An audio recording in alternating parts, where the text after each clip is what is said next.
শিব চতুর্দশী পুণ্যতিথি উৎসবে সকল ধর্মপ্রিয় মানুষদের জানায় আন্তরিক শুভেচ্ছা ও অভিনন্দন জানিয়ে ধলাই জেলার কাঞ্চনছড়া নবনির্মীয়মান শিব মন্দিরের শুভ উদ্বোধন ও বাবা শিবের কাছে পূজার মধ্য দিয়ে প্রার্থনা করেন মঙ্গল কামনার্থে মন্ত্রী বিকাশ দেববর্মা।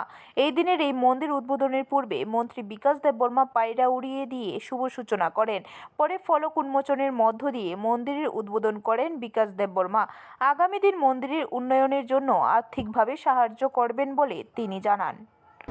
তিনি ধলাই জেলা 82 माइलनि काঞ্চনছড়াव मन'आदि ब्लकनि बिसिं खबजाक कायसा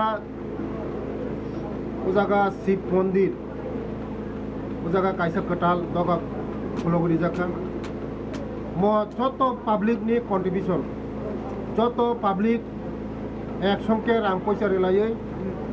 ব্যুরো রিপোর্ট, খবর ত্রিপুরা।